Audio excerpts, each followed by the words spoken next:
दोस्तों, कल ही हमने आपको बताया था कि आने वाले 2 सालों के अंदर अंदर ही पाकिस्तान की वायुसेना को J-35 फाइटर जेट मिलने शुरू हो जाएंगे, जबकि हम अपने एमका फाइटर जेट को 2035 तक ही अपनी सेना में शामिल कर पाएंगे। इसी बात को लेकर आज हमारे डीआरडीओ के फॉर्मर चीफ यानी कि डॉक्टर सतीश रेड्डी जी की तरफ से बताया गया है कि जो हमारे एमका फाइटर जेट का पहला प्रोटोटाइप होने वाला है, उसको हम 2026 के अंत तक बनाकर पूरी तरीके से तैयार कर लेंगे।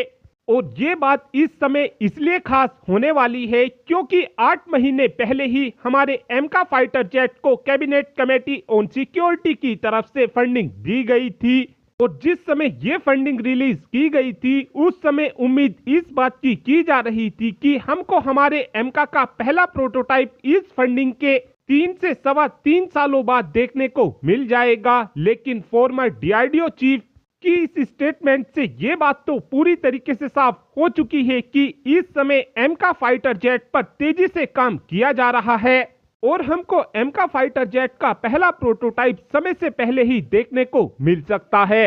और अगर हम समय से पहले ही एमका फाइटर जेट के प्रोटोटाइप को बनाकर तैयार कर लेते हैं तो हमको एमका फाइटर जेट की फर्स्ट फ्लाइट 2028 के आसपास देखने को मिल जाएगी। और इस अचीवमेंट को हासिल करने के बाद भी हम पाकिस्तान से पीछे ही रहने वाले हैं। ऐसा मैं इसलिए भी बोल रहा हूं क्योंकि जहां पर हम 2026 में अपने एमका फाइटर जेट के पहले प्रोटोटाइप को रोल आउट कर रहे होंगे, वहीं पर 2026 में पाकिस्तान की वायुसेना को J-35 फाइटर जेट मिल चुके होंगे।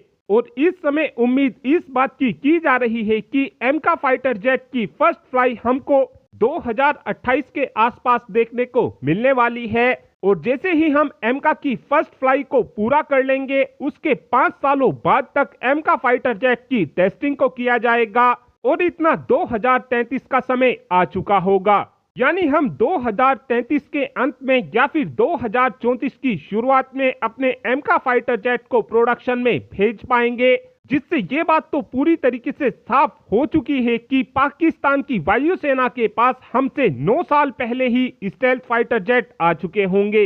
इस समय हमारी वायुसेना की कंडीशन को देखा जाए तो हमारी वायुसेना में फाइटर जेट की लगातार कमी होती जा रही है। यहाँ पर इस समय भारत के सामने एक विकल्प यह है कि हम अपने एमका फाइटर जेट की टेस्टिंग को थोड़ा कम समय के लिए कर सकते हैं और ऐसा करना इस समय पॉसिबल भी है क्योंकि साउथ कोरिया पहले ही ये चीज पॉसिबल कर दिखा भी चुका है। साउथ कोरिया ने अपने KF-21 फाइटर जेट की फर्स्ट फ्लाइट को 2022 के आसपास किया था और अब साउथ कोरिया ने इन्हीं 2 सालों के अंदर अंदर अपने KF-21 फाइटर जेट के 1000 घंटों के लिए उड़ान परीक्षणों को पूरा कर लिया है।